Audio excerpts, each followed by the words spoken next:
Good morning, good afternoon, good evening, good night, depending on where you are, what time you are listening to this. My name is Winston, the content marketing guy, and today we have such an amazing guest on conversation with marketers Bob Moesta. Now, just to give you a bit of background about Bob, he's a founder and CEO of the Rewired Group, which specializes in helping companies and individuals grow by enabling innovation from the demand side, which we'll actually get into that. He's an adjunct lecturer of the Executive MBA program at Northwestern University, one of the key contributors to the Jobs to be Done theory with Clayton Christensen, may he rest in peace, has sit on several boards, including Recovery Park, studied at Harvard Business School and Stanford University, and is the author of what we plan to talk about today, which is Demand Side Sales, which is an incredible book on how to use the Jobs to be Done theory to better market and sell what you offer. So, Bob, thank you so much for being a guest on Conversation with Marketers. Thank you for having me on. Excited to share and excited to kind of dig into it. I am equally as excited because I got the chance to read the book, and I'm pretty obsessed with the whole Jobs to be Done theory. I mean, I read the book by Stephen, I think his Wonker is his last name. That aspect of Jobs to be Done. I read Anthony Ulrich, and even Intercom on Jobs to be Done. I've read that book and also consumed your book Demand Side Sales. So I'm very interested in what you have to share with us today. But before we get into all of that, what I'd love for you to do, though, is share your journey with the audience, so we can get to know you a bit more, how you got into marketing, working with Clay, to where you are right now as a founder and CEO of Rewired Group. That's a great question. Here's the thing: is the way I usually start out this is that I've been breaking things for 50 years. I've been fixing things for 45 years, and I've been building things for 30 years. I've developed and launched over 3,500 different products and services in a range of different things, from radar absorbing materials for the stealth bomber to Pokemon mac and cheese to base camp and intercom and all these different kinds of products. And so, to be honest, it's one of those things where I feel I pinch myself every morning because of the work I get to do. At the same time, the fact is I've had some very good mentors. So I have 4 mentors. This is my office, and these people are always looking down at me, and that's my whiteboard where I do most of my thinking. But it's Dr. Deming, Clayton, Dr. Taguchi, and then Dr. Willie Moore, and those people taught me how to build. And so for me, I'm constantly interested in how to put things together to build products that add value. And I'll say in the beginning, I was more product focused, and now I'm actually way more consumer focused, and thus kind of getting me to writing the book. The other part is that I've done 7 startups, built them, sold them. And one of the things that I realized is the hardest thing to do in any one of my startups was selling. Again, imagine an engineer trying to learn how to sell, not a good thing.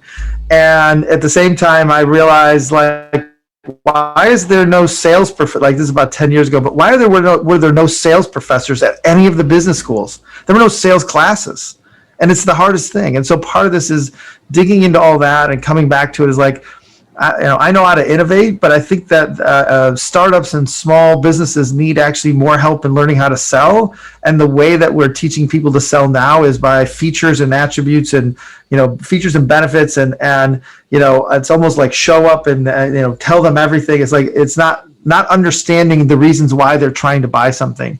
And that selling is not buying, as teaching is not learning. And so part of this is really to say, let's tell the consumer side of this thing and think about sales as not selling, but sales as buying. And how do we help people buy and make progress? So that's how I got here. Right. Right. Awesome. And I love the way how you phrased it, that selling is not buying and learning is not teaching, which is a very interesting concept, because in the book, basically how you explain demand side sales, it's about how you're able to fit your products and services into people's lives to help them make progress. So my question for you then is, how can businesses use this concept of demand side sales to, first of all, to better understand their customers, and then secondly, to increase sales for their business? Yep. So I think the first thing is to is to understand the distinction between what I call correlation and causation, and that the fact is that at some point in time, because I'm 55 years old and I live in 48236 and I have this kind of income and I have this kind of, I have this background, it doesn't cause me to buy the New York Times or the Wall Street Journal, right? There's certain things that happen in my life that say, boy, I should actually do that. And so what's happened is for some reason we've correlated a lot of things to say that these people should be, like, how we define markets is based on people. Like if I make mattresses, right? How many people need mattresses, right? And you start to look at this and start to realize, like, I define my market by my product. But the reality is that if you look at the world through what causes people to buy a mattress or causes people to buy new windows, you start to realize that the product actually is not the reason why they're buying. It's something else in their life, and that the product fits into their life because there's a hole there waiting to be filled. And jobs to be done is about what's the hole that you're actually trying to fill. And, oh, by the way, there might be 10 ways to do it. So, for example, if I don't sleep well, right, the reality is, like, I could be, to be honest, I've done these interviews where it's like I can take ZzzQuil, I can drink scotch, I can work out late. Like, I don't need a new mattress. There's 100 ways I can work around the fact that I'm not sleeping. But eventually I might get to the conclusion I need a mattress. So what causes somebody to say, finally, today's the day, I need a mattress? It's very, very different than trying to say, hey, it's a hybrid mattress with foam and springs that actually has cooling. Like, they want us to learn all this language, and the reality is, like, I just want to sleep, man. I don't want to get a PhD in foam. Right? Right. So the demand side sales is really about making sure you understand the bigger picture of why people are pulling your product into their lives, right? So the one thing I always, it's a little corny line, but I always say, like, sometimes you're the mayonnaise and sometimes you're the sandwich. But the reality is, at some point in time, you have to understand that the mayonnaise makes the sandwich delicious, but the reality is like, if you're not the sandwich, they're not buying mayonnaise without buying the sandwich. And so you need to know, are you part of a solution or are you the solution? Right. Awesome. Which is a good segue into something I want you to actually get into, this whole concept of why people buy. And in the book, you mentioned the 4 forces, which, Bob, I have to be honest with you. If the book was about nothing else, if you took everything else out of the book and you only focused on the 4 forces, that aspect alone, I believe, would be worth its weight in gold beyond anything. I'm going to allow you to explain it better than I probably can. Yep. Right, exactly. So that whole aspect. So let's talk through the forces, right? So here's the thing, is that we don't randomly buy something, right? And the thing is we treat buying as if it's a random behavior, like, or sales as if it's like, if I have 100 calls, I'll get 25 pickups, which gets me 12 appointments, and those 12, like, we build an equation as if it and run it as if it's just a math equation. But the reality is, what causes somebody to say, today's the day I need a new mattress, or today's the day I'm going to buy a new house, it's just not random. It never was. And the fact is we have to stop thinking about it that way, right? And so there's 2 key frameworks we talk about. One is this notion of the forces of progress. What causes somebody to say, today's the day I'm going to change? We are creatures of habit. We will do the same thing over and over again until we have a struggling moment. And that struggling moment itself is the underlying cause that says, okay, something's got to change. And there's 4 underlying forces that accumulate over time that actually enable you to say, today's the day I'm going to buy a new mattress or a new house or download some software or whatever. The first force is really the push of the situation. It has to do with the past, and it has to do with the past and now, and, like, what's going on now that says the solution I was using isn't good enough anymore. And it has nothing to do about what you're going to do, but it's more about all the things that actually get you to realize, like, so one of the things I did is I built houses here in Michigan, and I built about 1,000 homes, and we basically targeted basically first-time home buyers, divorced family with kids, and downsizers, like your parent. Think of your parents, right? And so the pushes that cause your parents to say, today's the day we need to sell the family home, right?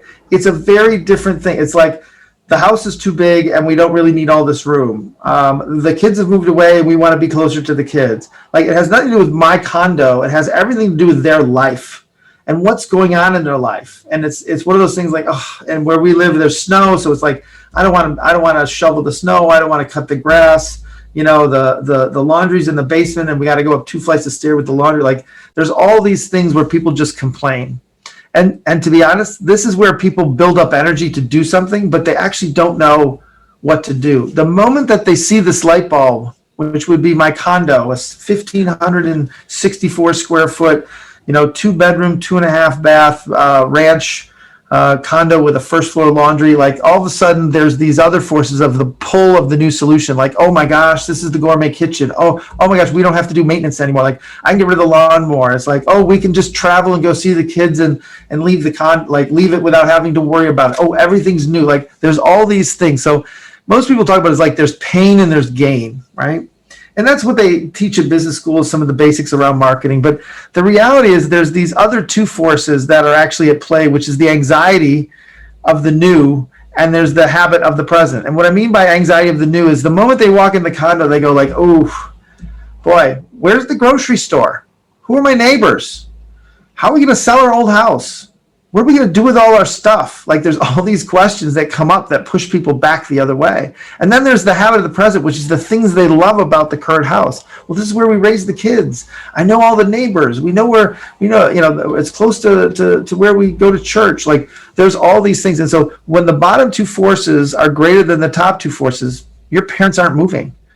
And what happens is, what I was taught in business school is just add more features. If I add more features, I'll create more pull. But that's actually false, because more features I add, I actually create anxiety. How can it do all that? Or I don't need all those things. I actually think I need a discount because it's it's doing 10 more things that I want it to do. I'm only willing to pay this much for it. Right? And so what happens is you have to think of this as a system, and it's causally connected through a timeline, right? And that there's these forces build up by, there's a first thought, there's then passive looking, and then there's an event that causes them to go active looking, and then there's an event that causes them to move into deciding, and then they actually commit and buy, and then they have those expectations for satisfaction. And so part of this is to understand, how do these forces play out over time? And the reality is Clay said it best. He said, questions create spaces in the brain for solutions to fall into.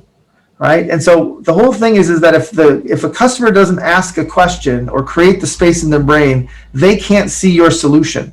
And so part of marketing's job is to actually create that. So the whole premise of the book is taking this notion of that timeline and unpacking it and saying, how do we actually think about this thing from a perspective of, instead of a sales funnel, it's what is their buying timeline and where are they at in it? Because the questions they ask, how clear they are on what they want to do, the people involved all depend on where they are, right?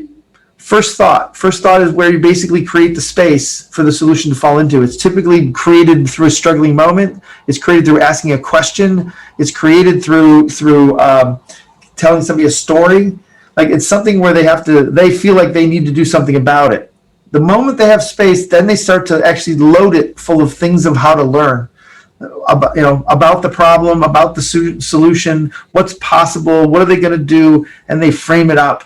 And then at some point, when they get confident enough, they start to go like, all right, we should go look, right? And as they go look, the whole aspect here is that's where they're going to actually look for, I always call this like the magic wand. They want all these different features. I want this feature, I want that feature. They're not connecting any of the dots. They're just kind of like, well, what about this? What about that? And then at some point in time, there's another event that basically causes them to move into deciding. And that's where they have to make trade-offs. They can never have it all. Consumers never get it all. And so part of it is, what are they willing to give up to get there? And then the moment they decide, then it's all about, how do we actually get them to feel the progress? How do they measure the progress? How do they know that this is working for them?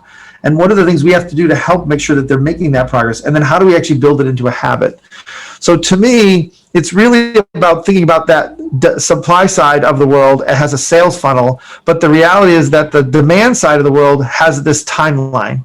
And how do we actually get the sales funnel to reflect more about how people buy than basically how we actually need to sell? that's the basic premise of the book.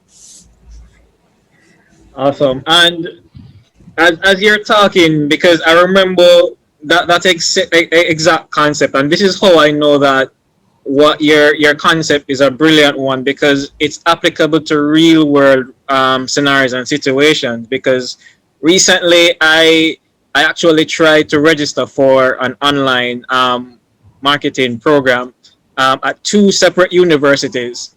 So I had my first thought of, all right, this is something that needs to change for me. Let me go out and see what's possible. Okay. What I'm solutions going to exist pause. out Tell me there. why. What's going on? Why do you need a marketing degree? You are the marketing content guy. What in the world do you need a degree for? That's the excellent question, because one of the things I realize is that we still live in a framework where, unfortunately, people determine your worth based on if you have a degree or not. So, I mean, it's something I've been against for the longest Yep. while, because my thing is, as long as I'm able to deliver the result, then that shouldn't matter. But I got to a point where I said, all right, you know what? Let me stop fighting this. That was my first thought. Let me stop fighting the system. Let me just work with how things are. Let me just go out and start looking for it. And I clicked on the link, and I'm searching through. I'm in the passive looking stage. But here's the point that I want to make about this is that, as you mentioned, the university is taking a sales funnel approach and not selling me how I buy. So rather than educating me on what are the benefits of registering, what's the process of registering, what can I expect to get in terms of value for money, they're more focused on trying to close me and get me to apply and pay money to get started in the program. It's like they were trying to rush the process of me getting started rather than working with my timeline. And while reading your book, that experience came back to me, and I had an aha moment in that process. That's right. But it's not just that, because there's something else that you mentioned in the book that I also want to touch on, which is at the end of that process, that job to be done process, where you speak about, all right, so you've decided you bought the product, but then does the value that you expected to get from the product actually meet your expectations? And there was another scenario where I actually bought, this is an online course, not a degree program or anything. That's an online course, because I had such high expectations, spent, I think it was like $700 for the course, but it didn't meet my expectation, and I started having buyer's remorse. And as I'm recalling all these situations while reading your book, I'm thinking to myself, that's interesting. It's like literally everything that you're talking about in the book is actually playing out in my life. Well, the thing is that that's the craziest part about this book is that when I wrote the intent of helping small business and startups and different, people who don't normally sell, to have a frame around selling, so it wasn't there. But most everybody comes back with like, you know what? I just feel like I'm a better consumer now. Like I can actually take the time I have a framework to help me. I said, why am I actually looking for an online course? What are my expectations for it? What do I really want to get out of it? And to be honest, what's your role in actually making the progress? So most of the time we think, well, if I just take the course, it's going to be great. And it's like, no, but to be honest, here's the thing I've learned. If I actually charge more money for a course, like most of the courses I do, I actually donate the money. The reality is, but the more I actually charge for it, the more people actually are doing it. So if I actually were to charge $25, I'd get like 2% of the people to finish it. But if I charge $1,000, I get 97% of the people to finish it. Right? I get less people, but the reality is they're actually working because they put money into it. And when you interview people about it, it's like, well, I was just kind of trying, versus over here is like, I put a lot of money down because I have to do something with this now.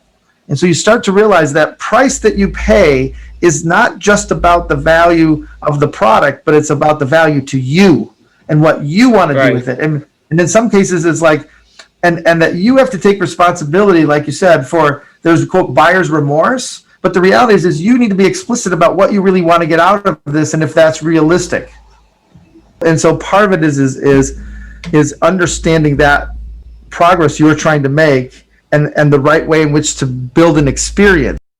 So in the book you mentioned, and I'm quoting you on this, our experience has taught us that the money is made on the anxiety side of the equation. Yeah. So you did mention about anxiety in the four forces, but really explain what do you mean by that, and why is it that you believe that the anxiety is It, made, it's the yep, sale is made or the money is made from the yep, anxiety side of things. yep. And so, to be honest, the anxiety is that thing that's holding somebody back. So typically, there's enough energy for people to make progress, but think of it as that anxiety of the new is the force that's kind of pushing and holding people, going like, yeah, I just can't get over this one thing, or it's like the barrier that's in the way. And what you realize is that barrier, and most of the times, is like, well, we have a 90-day return policy. Well, if it doesn't work, I can return it. That's great. Bam, next thing you buy. It's not a feature. It's reducing the anxiety of like, well, I don't know if it's right for me. Oh, I can return it. Like, the notion of trying to return something is hard, but the fact is to know that I can do it actually reduces the anxiety, right? The notion of like saying that we have moving and storage included in the and kind of the package we have was, everybody else was offering granite and a finished basement or all these different things, and I realized like I didn't actually have to offer any of that stuff. I actually offered partnerships with other people that actually enabled it to make it so. I actually partnered with people to say, like, when you buy our condo, we'll actually provide you, we'll help you with services to actually, paint your home and get these other things done so you can sell your home faster, right? So it was like, Right. all of a sudden, it's like, I realized, like, one of the anxieties was, how am I going to get rid of my house? And so we would actually help them with that. And so those are the kinds of things where I didn't add features to the house. I literally reduced anxiety about buying the house, buying my new condo. And so, and I would say over and over and over again, it's understanding where those anxieties come from, and they're usually not just they're fear-based, they're unknown, they're things that people don't know what to do with. Like, there are these things that are actually very simple, usually there are things where you can actually add very easy, simple solutions that then actually have tremendous paybacks. Right. Right. And is it because how you describe it? It sounds as if the anxiety is more, I guess, somewhere between the active looking and deciding to buy. Yeah. Is there anxiety throughout the entire process? Like, is there anxiety from even the first thought throughout, or is it just at one stage? There can be so all the forces kind of accumulate over time. So like if you're thinking about buying a new mattress, right? The first thing is like there's an anxiety of like, well, my partner doesn't actually think there's anything wrong with the mattress. So I have an anxiety of like, well, how do I convince them that we have a problem because I can't sleep, right? So you Right. start to realize like there's these different things that you have to, and that can be very early on, or it can be near the end. And so you start to realize like, where do these anxieties come from, and when do they appear, and how do you actually understand it? The other thing is that, again, we tend to want to add more features and benefits, so we create more pull. But a lot of cases, it's also about creating push, right? So, for example, one of the things I did is I moved my advertising for our condos from the real estate section, which is most people who are in the real estate section are actively looking, their hands raised and going like, I need a condo, right? We actually moved it from there to the obituaries, because one of the things we found out was people were actually, as they would have this awkward conversation about when one of their friends got sick or one of them passed away. There's this awkward conversation around like, I think we need to move, because at some point I don't want to do this without you, and you don't want to do this without me. We need to do this while we can. And so I moved the advertising, basically obituaries, and said like, time to move, don't know where to start, let us help, right? 37% increase in traffic and a 70% reduction in cost, because who wants to advertise in the obituaries? Right.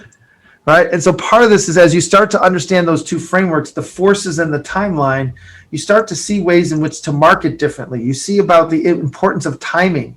You see the importance of actually, if you add too many features, you actually create anxiety, right? And so it's seeing this as a dynamic system as opposed to like a static value proposition. Right. And it's funny that you mentioned that, because I'm actually doing somewhat of a competitor analysis for a potential client. It's funny, it's in the real estate as well. And so they construct and sell condos. And just like you said, they have all these features and added benefits that, they're trying to sell. Like, hey, there's there's security, there's a pool, there's a mall close by. Hey, you can go jogging, and there are all these features. And I'm thinking to myself, well, does it really dive into, or does the value prop, as you say, dive into why is it that these people are thinking of buying a new home? Is it a case where it's their first time purchasing a home? Probably they've been living with their parents and they want to move to feel a sense of independence. Or as you said, probably they're retiring and they want to downsize. So it's interesting. So even and let's segue into this a bit, because let's make it relevant to the times that we're living in with COVID going on.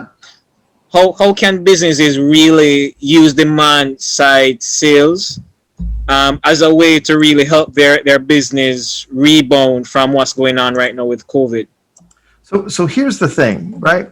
So for example, I was talking to a company down in Atlanta that is a production house, right? And they're bringing people back to this production. That is where they do recordings and film and do different things, right? And one of the things they realized is like they needed to make sure people felt safe. Like we want to feel safe. We want to feel like it's okay to come back, right? And the thing that was so interesting was it was the anxiety of things that they did to basically say, where do people actually feel anxiety, like they're going to do something? And they got down to basically touch points. Where do people touch things that they don't need to touch, or that I can actually give people a new way that makes them feel like it, like we're thinking about it? So two things they did is on the door to the bathroom, they put literally like a hook at the bottom that you would literally put your foot on so you can pull the door open with your foot as opposed to use your hand. Right. And then they actually had a device that basically took the toilet seat and lifted it up with a mechanism on the floor. And so the whole aspect is they had put in new touchless faucets and touchless, soap dispensers and Purell, but it was these two little things that said, wow, they're really thinking about this. And so it's this aspect of being able to understand, where is the struggling moments? What are the anxieties? What are the things you can get past? And when will it be okay for me to do something? And so what's very interesting is like people are going to need to go on vacation, but they're going to have different kinds of vacation. Like, how do we actually help them see how to make progress to unwind and relax? How do we actually help people make comfortable eating dinner? Like where I live, it will be 30 degrees here in a month. We will not be able to eat outside. And so what are we going to do about that? Right. And so there's all these struggling moments. So to me, everything revolves around struggling moments and finding them and seeing them. Like the way that the world of economics works is they believe that supply and demand are connected. But my belief is that demand is actually created by struggling moments, and they sit dormant waiting for supply to actually find it. And right. Ultimately, the fact is like you can see struggling moments and that they've been there for years, but nobody actually has taken advantage of it. Right. And so to me, this is where watching behavior is where I assume that basically the fact is I'll always need money. But now the fact that I've got, I think it's Zelle, the reality is like, I don't need cash. I can literally give anybody money at any point in time. I don't need to touch anything. I don't need to handle it. I need to, I've just cut that entire thing out because COVID has created the fact that I said, like, I don't like not having money and I like being able to pay people. But the fact is, like, if I don't have cash, how do I pay when people don't accept money? Well, all of a sudden now I can do it all through text. It's amazing. All right. So awesome. Part of this is finding the struggling moments. Where do people want to do something but they can't? I call that non-consumption, right? Where people want to make progress but they can't.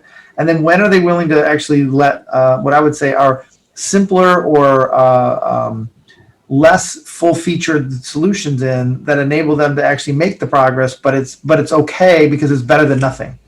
So I think those are the things where, like, we get in trouble when marketing wants to actually create differentiation that is not meaningful to the consumer or the customer, right? We end up, like, if you look at the camera market, they've differentiated themselves on everything you can imagine. And literally most people just say, I just want to take a good picture. I don't want to know the f-stop. I don't want to know the shutter speed. And the reality is, like, they're all beating each other up and they're racing to the top of the best product. And Apple walks in and goes, let me give you just a button. I'll just make you a great photographer. Just You don't need to learn all that stuff, right? Like, how many people wanted to take a picture and just didn't have the equipment? And how many people had the equipment but didn't know how to take the picture? I mean, it's like, Right. it's crazy because all they want to do is add more features. Yeah, and something that you just, I mean, well, first of all, the whole thing that you just said about, differentiation is on point. In terms of differentiation, that's of no value to the end consumer. But also the fact that you mentioned that demand is created through struggling moments, but then the demand sits and waits for the supply to actually, come in and, I guess, help absorb or resolve that struggling moment. Activate it. That's right. Oh, that's So that's brilliant, Bob. my thing is Paul LeBlanc literally saw 10 years ago the fact that the number of people who wanted to go back to school but couldn't afford the time to go on campus. And so for the last 10 years, he's built an online school to help people go back to college who couldn't get the time or the space to go back to college. And so over time, he's basically built it to say, like, of course, if you can, it's great. But if you can't, what do you do? And his school now, he's gone from 100 million to $1 billion school, not-for-profit school, Southern New Hampshire University. And they're the largest university in the world.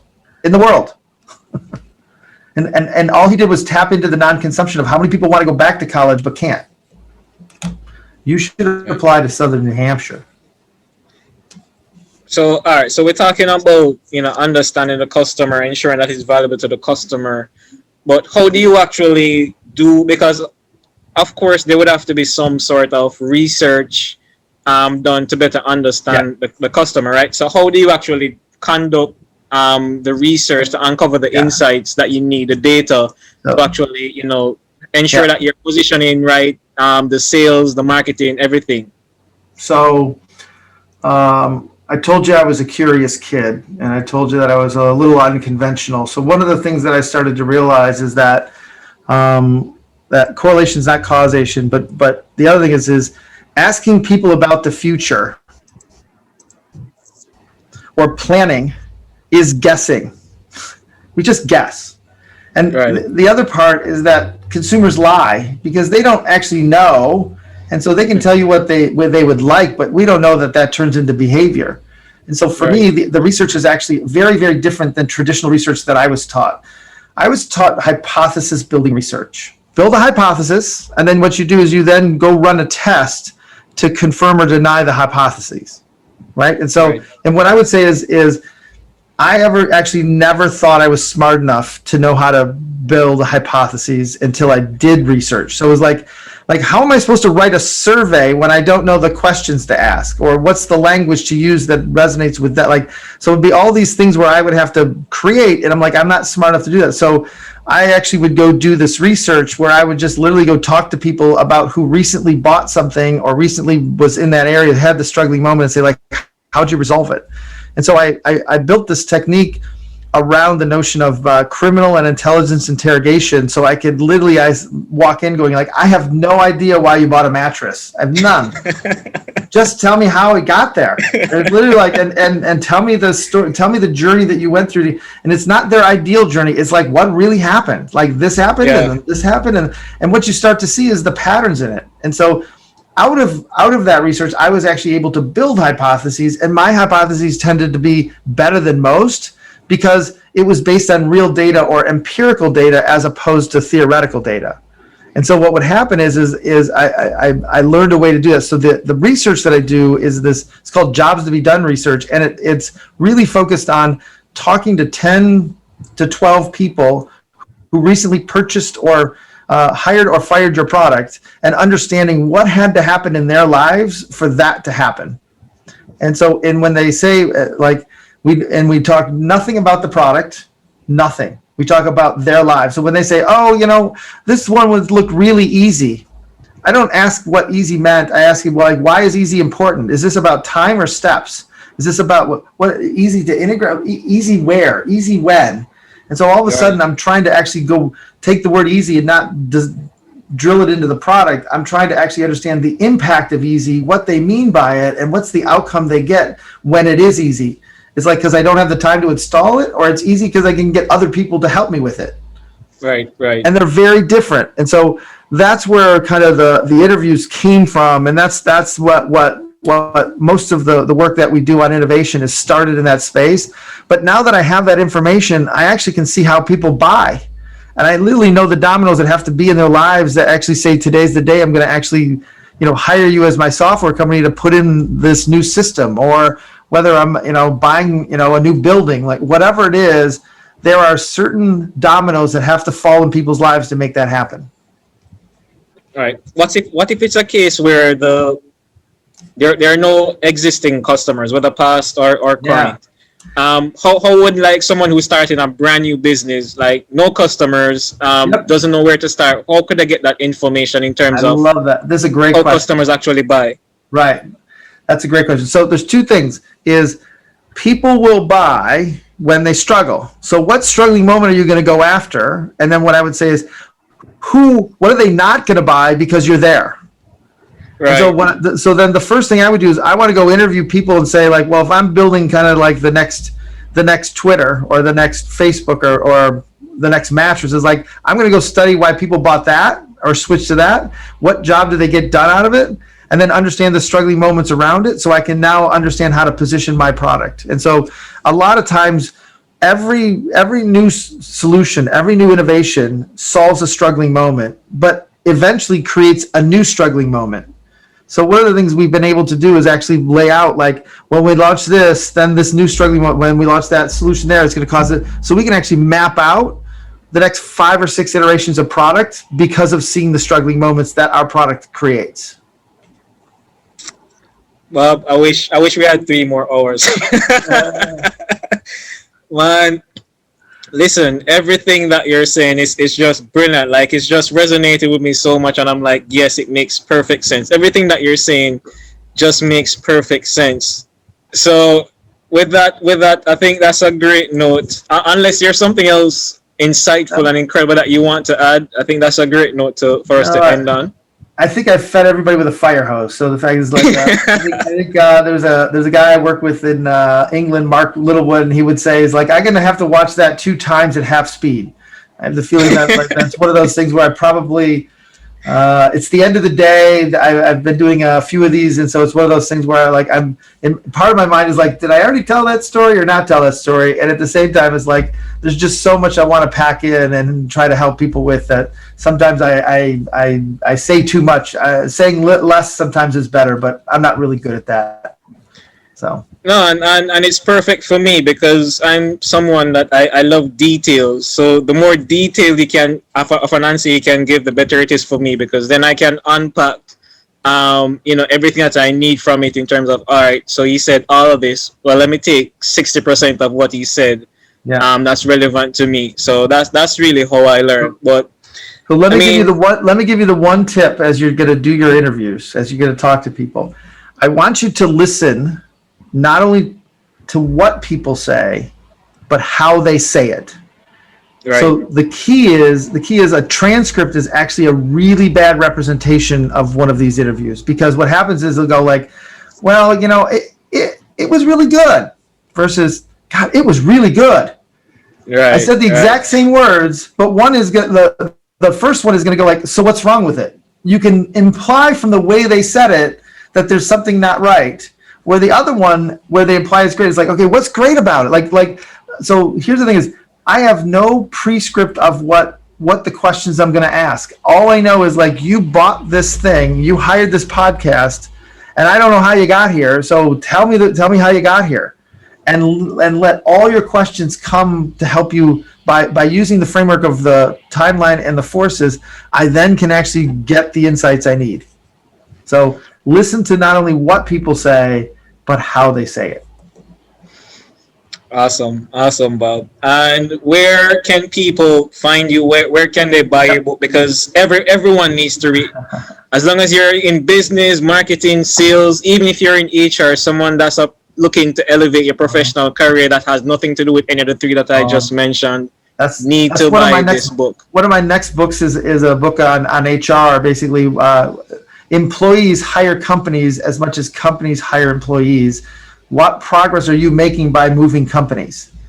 So it's called Your Next Thing. And it's like, how do you decide when it's time to leave, and how do you decide what's next? And what you start to realize is we're very uneducated on how to do any of that.